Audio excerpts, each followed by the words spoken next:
যতই দিন যাচ্ছে ততই বয়স বাড়ছে, সাথে সাথে সব কিছুর অভিজ্ঞতা বাড়ছে। আসসালামু আলাইকুম আপুরা, আশা করি সবাই ভালো আছো, আমিও ভালো আছি আলহামদুলিল্লাহ। টাকা পয়সা ছাড়া একটা কাইগো দেওয়া যায় না, চিন্তাও করা যায় না টাকা পয়সা ছাড়া।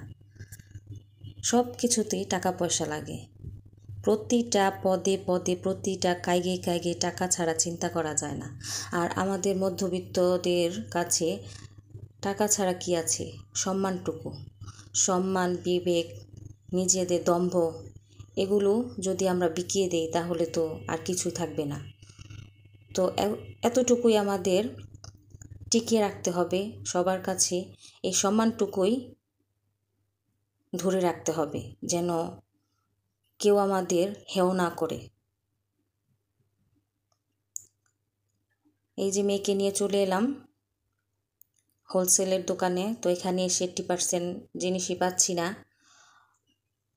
80% জিনিস পাচ্ছি না, সব কিছু শেষ হয়ে গেছে। তো কালীবাজার আসছি, কালীবাজার থেকে চলে যাচ্ছি স্বর্ণপট্টি, নারায়ণগঞ্জ কালীবাজার, কালীবাজার থেকে চলে গেলাম স্বর্ণপট্টি।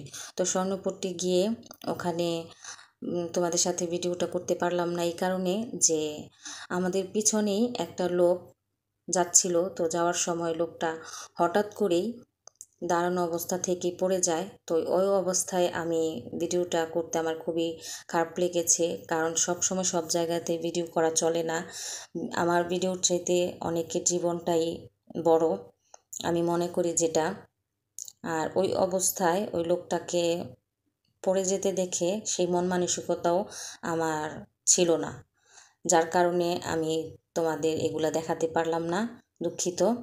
আর এই যে দেখো আমার মেয়ে ওর ভাইয়ের জন্য, ছোট ভাইয়ের জন্য আজানের জন্য কেক বানাবে। তো কেকের যা যা দরকার, যে জিনিসগুলো, সেই জিনিসগুলো আজকে আমার সাথে বের হয়েছে এগুলো নিয়ে আসার জন্য। তো এই যে নিয়ে আসছে, দেখো সব কিছু নিয়ে এসেছে। তো এখান থেকে আবার আমার প্রয়োজনীয় কিছু জিনিস আমি একেবারে বেশি করে নিয়ে এসেছি, যেমন চিনি, দুধের প্যাকেটটা, সেটা আমার প্রতিদিনই চা খেতে লাগে, তাই আমি এটা বড়ই কিনেছি বেশি পরিমাণে। আর এখানে একটু চকলেট নিয়েছি, এই যে দেখো, যদিও বড় ছিল সেই প্যাকেট থেকে লোক ভেঙে দিয়েছে, তো আমার যতটুকু পরিমাণ ততটুকু আমাকে মেপে ভেঙে দিয়েছে বড় প্যাকেট থেকে। আর এই যে মেয়ে কেক বানাবে সেজন্য আজকে সব কিছু এনে দিলাম, সাথে সাথে আমার প্রয়োজনীয় কিছু জিনিস নিয়ে আসলাম। এখানে ইরানি জিরা, সয়াবিন তেল, চা পাতা, এগুলো আমার শেষ হয়ে গেছে, যেগুলি না হলেই নয়, আমার পরদিনই লাগবে, তো আমি সেগুলি এনেছি।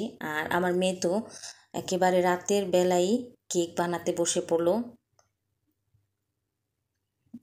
এখানে চকলেট, কিছুটা চকলেট নিয়ে নিয়েছে, তো চকলেটের সাথে বাটারও আছে, যদিও ও নিজে নিজেই ভিডিও করেছে, তো সেখান থেকে আমি তোমাদের শেয়ার করলাম। এই যে এখানে, আর ওর জন্মদিন গেছে যখন, তখন বেজের বান্ধবী কিছু ওকে গিফট দিয়েছে, সেই ট্রিটটা এখনও দেওয়া হয়নি। তো এই তো ছোট একটা কেক বানিয়ে 2-3 জন বান্ধবীকে একটু খাওয়াবে সেই জন্য। আর আমার ছোট ছেলে মেয়েকেও কেক বানিয়ে দেবে।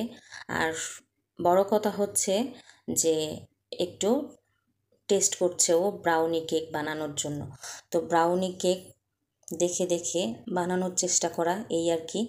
তো এই যে আমার মেয়ে অনেক কিছু রান্না করতে চায়, cake, pizza, burger, biryani, pulao, অনেক কিছু রান্না করতে চায়, রান্নার আগ্রহী দেখায়, কিন্তু এখন সময় কোথায়, ও হচ্ছে স্টুডেন্ট, যার কারণে ওকে আমি বেশি রান্নাঘরের কাজে ব্যস্ত করি না, অনেক সময় পড়ে আছে। আর এখানে যে দেখো 2টা কেক শেপ নিয়ে আসছে ছোট ছোট, যেন ঘরে আমার ছোট ছেলে মেয়েকে বানিয়ে দিতে পারি, তো সেজন্য এই 2টা নিয়ে আসছি। তো আজকে ও একটু টেস্ট করছে এখানে দিয়ে বানানোর জন্য। তো এই যে দেখো আমার স্কোয়ার শেপটা ছিল না, তাই ও গোল বাটিতে দিয়েছে। তো যে হয়ে গেছে। তোমরা ভালো থেকো, আসসালামু আলাইকুম।